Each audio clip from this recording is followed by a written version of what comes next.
And get started.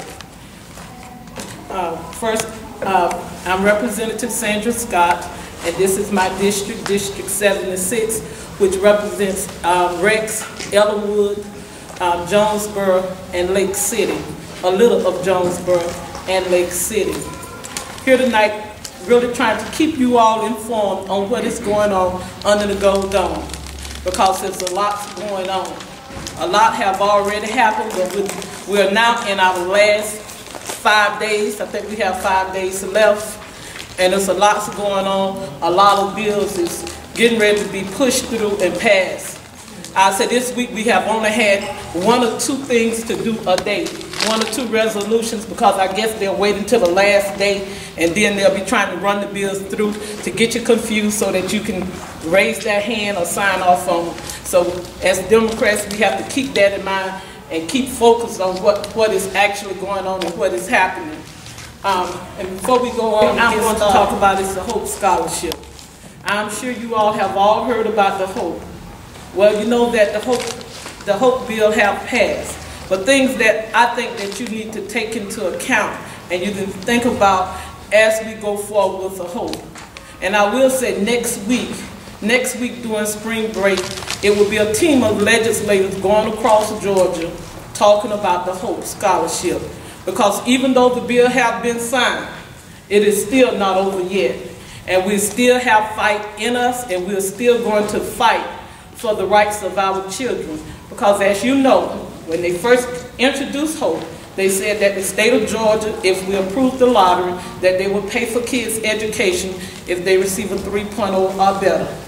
And that is what we want. And we want an income cap on the lottery. So we're still fighting, and we're still pushing for that, even though the bill has passed. Because we know 2012 is coming around, so we still have hope. And we want you all to know that we still have hope. We want you all to know that we still need your input. You can still write the governor, you can still write your legislators and tell them how dissatisfied you are still with the passage of the Hope bill. People, that is what we need you all to do, is to voice your opinions and your concerns and how you all feel. And especially get your kids involved. Let the governor and all the other Republicans as well as Democrats know how do they feel about the Hope Scholarship. Because we're not going to give up the fight. We're going to continue to fight, and we're going to continue to fight until we get hope back for every child. Until we get away from that 3.7 GPA to Zell Miller Scholarship. But it's some things that I want you to think about as your kids go through with Hope. If you have a child that is in the 9th grade today, they will be graduating in 2015. 2015 is the key year. In 2015, your child will need 2 AP classes in order to receive Hope. You all need to keep that in mind. Your child, if they're in the 9th grade today, they will need at least 2 AP classes to receive Hope. What is AP? Advanced placement classes in either English, or math, or science. They're going to need 2 AP classes, advanced placement classes, by the time 2015 comes for them to graduate in order to receive the Hope. It doesn't matter if they have a 3.0. If they do not have the AP classes, they will not receive Hope. So that is something that you all need to get out, something that you need to push across the spectrum. And kids that are in the 8th grade, by 2016, they will need 4 classes. What the program is entitled to do, by the time a child that is in 6th grade, they're going to need to have all advanced placement classes. 6th graders, when they get to high school, they will need to be taking advanced placement classes in order to receive Hope. So that is something that we need to keep in mind and keep at the front. And something that we need to express to our middle school teachers and our high school teachers and to the principals that all kids would eventually need to be in AP classes. Yes. So are you saying that's existing right now, or is this in the new bill? In the new bill? It's in the new bill. And they're saying AP classes all 4 years of high school? If they're in the 6th grade, right now start off, if you graduate in 2015, you would need 2. If you graduated in 2016, you're going to need 4. You graduated in 2017, then you're going to need 6. So it increased to, eventually, you would need to be an AP student, advanced placement student, in order to receive HOPE. And you still would need to have that 3.0 GPA. So that is something that I really want you all to think about, need for you to look at, and keep on the front burner. And like I said, we still need to be writing the governor. We still need to be writing the representatives, Republicans as well as Democrats, and letting them know how do you feel. Because as I said, next week during spring break, a team of us will be going across Georgia, still spreading the word out about HOPE. So we have not let that go yet. The next important thing that I want to discuss with you all is the tax bill. I think all of you have a copy. I'm sorry, going back to the HOPE bill. Yes. What is it as of today, right now, as it stands? As it stands right now, kids with the 3.0, they will still be allowed to receive HOPE, but they will only be receiving 90% come next year, unless they have a 3.7 GPA coming out of high school, or unless they are the VAL and SAL. And the reason, if the valedictorian and the salutatorian all across Georgia will receive full HOPE scholarships. If you're a VAL or SAL, you will receive HOPE regardless. And all other kids, you have a 3.0, you receive 90%, and they'll give them a 1% loan. And the 1,200. Right. The 1,200 SAT go along with the Zell Miller Scholar, but you have a 3.0, you still will be able to receive HOPE at 90%.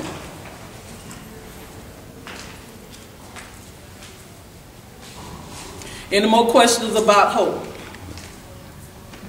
Yes. And I would like to follow up on that.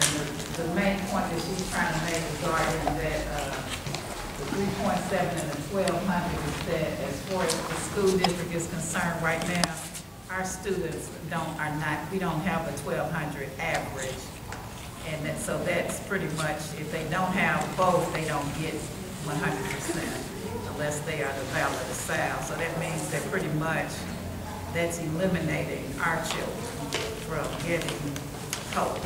That's why we need to, do as she says, continue to write to the lawmakers and voice our displeasure, because it's probably more of us playing the lottery than anybody and supporting HOPE. Okay, and please forgive me. Let me recognize our school board members.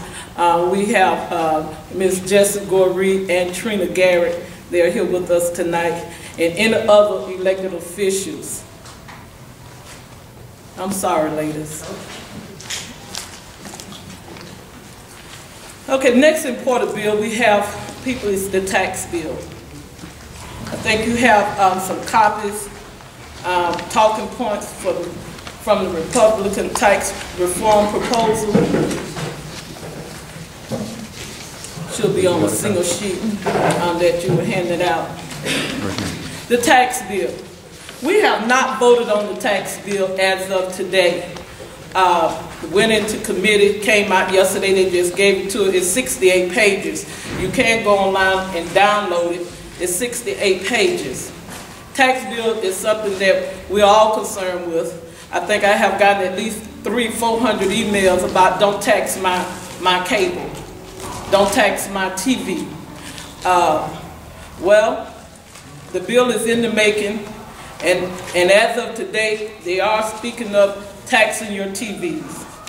But as Democrats, none of us will be signing off on the tax bill.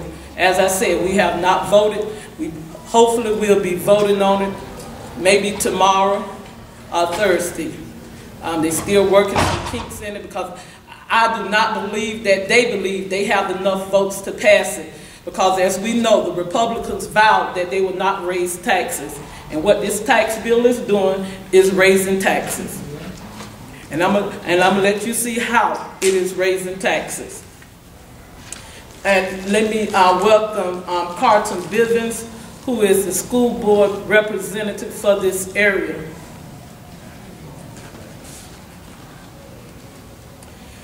Okay, GOP adopts a tax and pretend strategies. This is the Republican tax proposal. It is a tax increase on the working middle class families. They are taxing the middle class but pretending not to. They are tax and pretend Republicans. Republicans are increasing taxes on the middle class. This is a jobs bill that won't create a single new job. This tax bill that they have in place, that they're looking to pass through the House, it will not create one job. The only thing this tax bill is doing is going to be giving tax breaks and tax credits to the rich. So this legislation is too little, too late. Look at the new sales taxes are an increase on the middle class. First, the Republican tax proposal is a shell game. They are simply shifting the tax burden to the middle class, adding new sales taxes.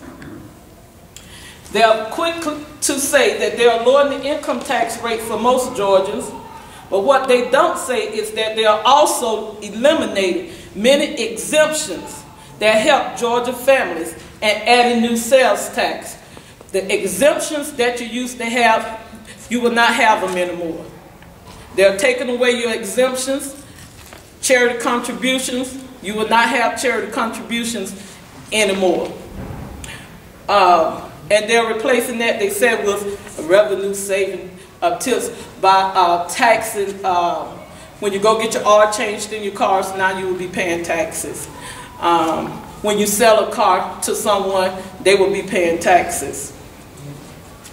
Those are the type of things that they are taxing. But they will not be taxing groceries. But still, after they type all these other little small things that they will be taxing, you will see in the end that you will be losing.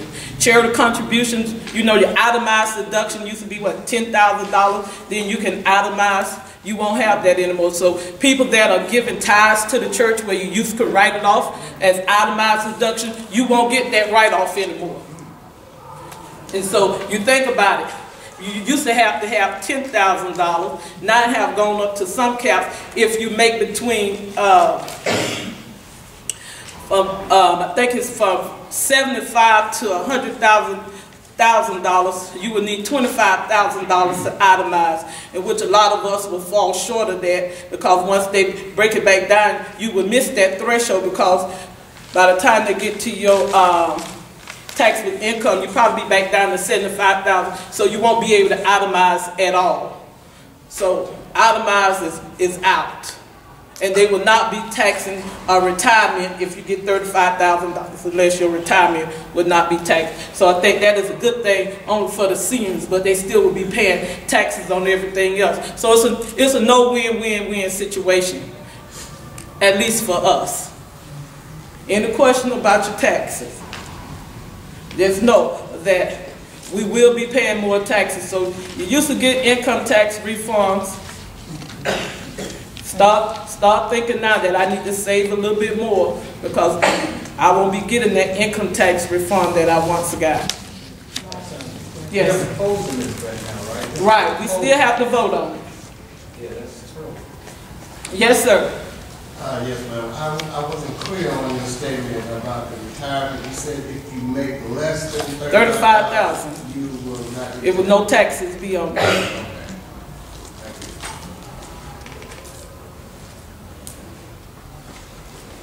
you. So you can read over the tax papers that you have, and if you have any questions later, think you all know how to contact me. You'll be able to contact me, and I will get back with you. Note, if you email me, I will email you back. If it's not right away, it'll be soon after.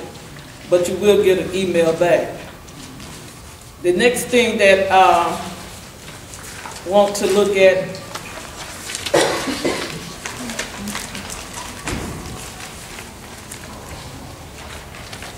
you have a packet with 10, 10, 50 on it. If you look in on this, on the back of the first sheet that has State Representative Sandra G. Scott opposes House Bill 385, you will see an article where it says that Clayton County Democrats cry foul over Delta exemptions. Delta Airlines, talking about House Bill 322. House Bill 322, which I did not vote on. I voted against it because it was a tax exemption for Delta Airlines, a fuel tax exemption of $20 million for the first year and $10 million for the next year, in which Clayton County will stand to lose $27 million over the 2 years. And the reason I voted against it is because when Delta was struggling,